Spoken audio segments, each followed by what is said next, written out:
Jack London, The Little Lady of the Big House, Part 34.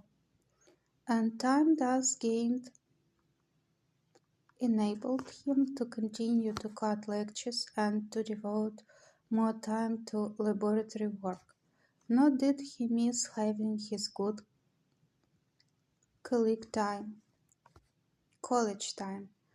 College widows made love to him, and college girls loved him, and he was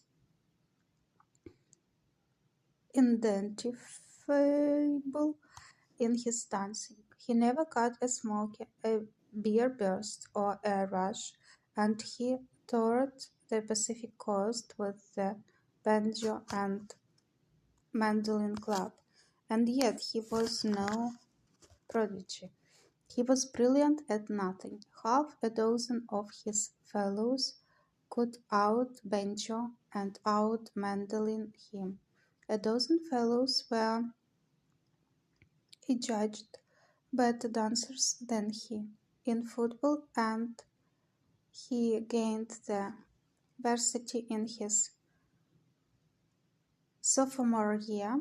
He was considered a solid and dependable player, and that was all. It seemed never his luck to take the ball and go down the length of the field, while the blue and gold host tore itself and the grandstand to pieces.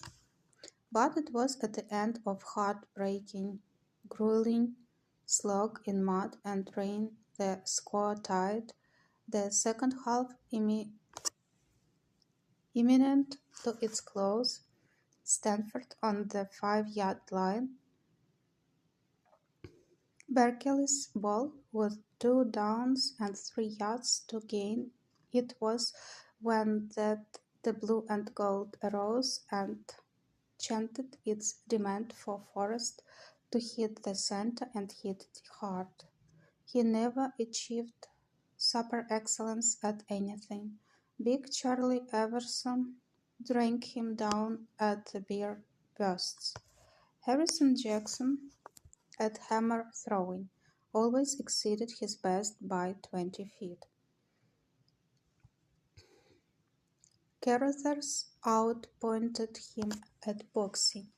Anson Birch could always put his shoulders to the mat, 2 out of 3, but always only by the hardest work. In English composition, a fifth of his class excelled him. Adlin, the Russian Jew, out-debated him on the contention that property was robbery. Schultz and Debret left him with the class behind in higher mathematics, and Otsuki, the Japanese, was beyond all comparison with him in chemistry. But if Dick Forrest did not excel at anything, he failed in nothing.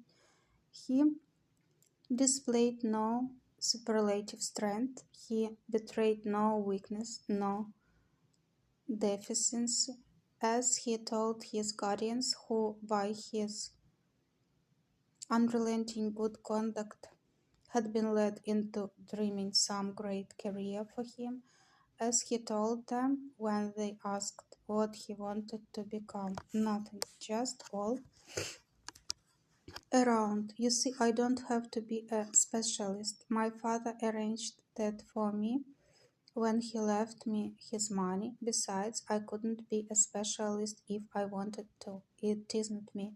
And thus so well keyed was he that he expressed clearly his key. He had no flair for anything. He was that rare individual, normal, average, balanced all around. When Mr. Davidson, in the presence of his fellow guardians, stated his pleasure in that Dick had shown no wildness since he had settled down, Dick replied, "Oh, I can hold myself when I want to."